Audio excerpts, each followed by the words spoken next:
Paunawa, ang mga pangyayari sa kwentong ito ay hango sa totoong buhay, ngunit binago at dinagdagan ng may akda upang maging isang katang-isip na kwento.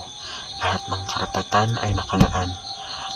Anumang pagkopya, pagpaparami o pagbabahagi ng akdang ito nang wala pahintulot ng may akda ay isang paglabag sa batas. Hi, ako nga pala si Lita. Hindi ko tunay na pangalan, nakatira sa medyo bukid na barangay, 11 years old. Bunso ako sa aming magkakapatid na babae. Si Ate Julie ang pinakamatanda habang si Ate Jonah ang pangalawa. Araw ng Sabado iyon, bandang 3:00. Sobrang tahimik ng bahay habang malamig naman ang simoy ng hangin dahil nga Desyembre, tag-ulan. Ginagawa pa noon ang aming bagong bahay kaya palaging wala si Mama at Papa.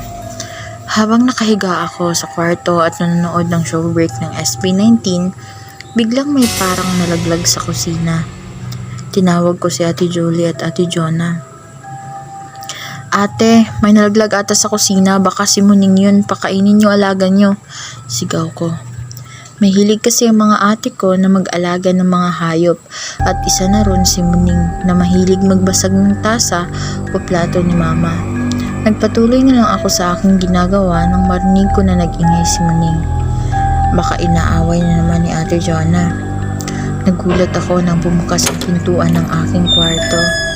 Si Ate Jonah lang pala. Ngunit nanlamig ang aking katawan nang uminti ito habang hawak si Muning na hindi mapakali. Ang lawak ng ngiti ni ate na hindi na ako komportable.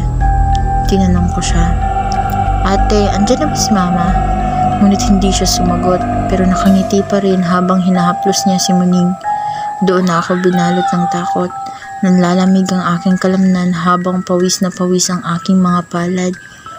Gusto kong makalayo. Tumayo ako para lumabas nang ako'y palabas na. May malamig na palad akong naramdaman sa aking balikat. Natuod ako sa aking kinatatayuan. "Asan ka pupunta?" Tanong niya. Kinakabahan man ay sinagot ko siya. "Papuntahan ko lang sa Mama, ate," sagot ko. Ayoko magpahalata. Pagkalabas ko ng kwarto ay tumakbo ako ng mabilis nang walang lingon-lingon. Natatakot ako sa maaari kong makita. Hinihingal akong nakarating sa bagong bahay namin. Tinanong ko si Mama habang tinatanaw ang bahay namin. Tanaw na tanaw ko pa rin dahil walang mga puno na nakaharang kahit may kalayuan ay malinaw pa rin nakikita ang bahay namin. "Ma, asan sina ate?" Kumambog ng malakas ang aking dibdib nang matanaw ko si Ate Jonah sa bintana namin. Nakangiting kumakaway sa akin. Ang mas nakakilabot pa ay ang sagot ni Mama. "Wala mga ate mo. Nagpaalam na pupunta sa lola mo. Mamaya pa yun uuwi." Tama ang hinala ko. Hindi si Ate Jonah ang nasa bahay.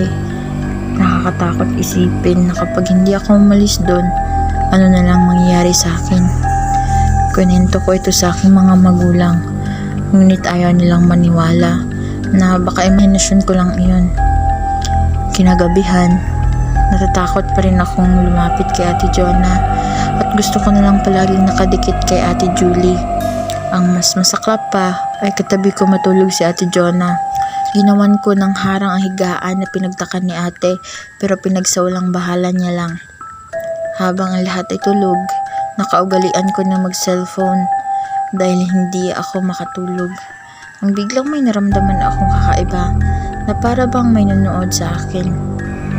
Pagtanaw ko sa aking harapan ay nakita ko si Ate Jonah na nakangiti. Pagtingin ko sa aking gilid,